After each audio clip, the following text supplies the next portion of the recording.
Today I'm going to be doing some comparisons to the newest Clionadh Cosmetics shade Myrrh. It belongs in the electric multichromes. It's right here. It has been renamed as it was made permanent. It originally got released as part of like a 12-day mystery bundle of multichromes during December, and they decided to make it permanent, and it has really just captured everyone's hearts. So I wanted to show you some shades that I thought are a little bit similar and how they compare, and then how they compare on top of a yellow base, because that is something very unique about Myrrh.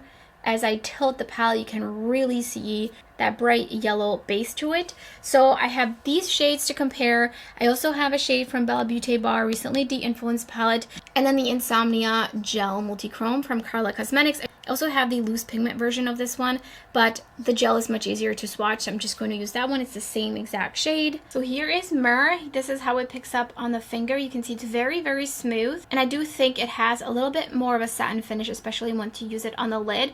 It gives a absolutely stunning kind of sheen on the skin, and so it just swatches really nice and smooth, and you can immediately see the yellow base in it.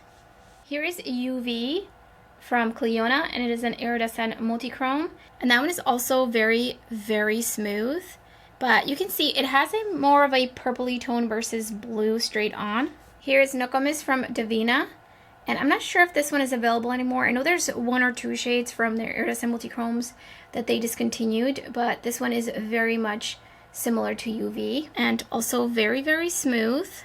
If anything, I can kind of see a very light yellow base in this one, especially on an angle like this. You can really see it.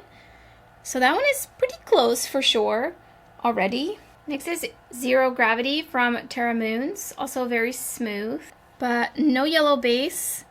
I do feel like the shift gets a little bit lost, actually, especially compared to the other shades here. This is Light Language, and this one is from the Lands of Enchantment palette from Ensley Rain. It is very smooth. It's a little bit slick and maybe just the tiniest bit squishy in the pan if you really push down, but I feel like this one looks very, very close. For sure, I can see the bright, vibrant blue straight on, and it does have also just a little bit of a yellow base like Nokomis.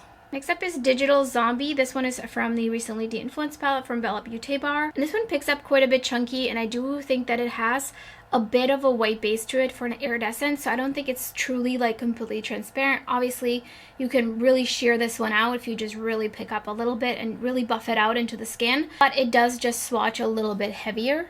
Here's what that one looks like. Also looks like it has a little bit of that yellow base to it. And then next is Insomnia from Karla Cosmetics in gel form.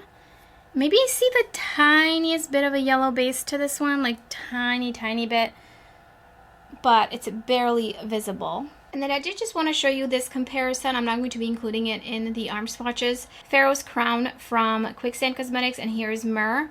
They're very, very different. Kind of maybe in essence slightly similar, but I think that they're very different, especially once they're swatched. So obviously you get the yellow base. There's no yellow base in Pharaoh's Crown. But straight on, the flash of the blue tone is very much spot on almost. Pharaoh's Crown is much more opaque. So here they are all swatched out next to each other. You can get a little bit of an idea. Definitely some similarity, but you can really see how straight on that tone is just a bit different, especially from UV.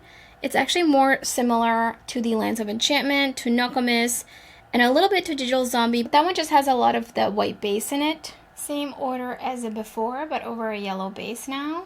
A little bit of a similar effect, but I do think that the shade straight on just really stands out for Myrrh compared to some of the other shades. It really just gets lost. And the other thing is, when you layer iridescent multichromes over matte shadows, you can easily really mix them, and then they are even less shiny. So I would recommend, if you're going to do that, definitely use some sort of tacky primer and just like lightly tap them on. I think the shade that comes the closest when layered over the yellow matte is the shade from the Lands of Enchantment palette from Ensley Rain. I think that one gets really, really close to looking extremely similar to the tone of Myrrh straight on, and then the yellow base once you tilt it. And for the yellow base, I use the Blend Bunny Blends palette, and I use the yellow in there. So it has like a little bit of a tinge of green, which is what Myrrh does seem to have.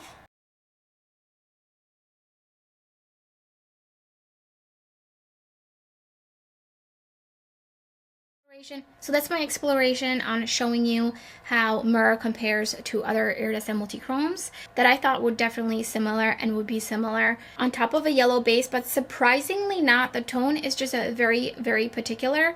As I mentioned, I think it's the most similar to Light Language from the Ensley Rain Lens of Enchantment palette. So let me know in the comments below if you were surprised by any of these. And let me know in the comments below if you picked up Myrrh. I would love to hear your thoughts. And that's everything for this video. If you enjoyed it, don't forget to give it a thumbs up.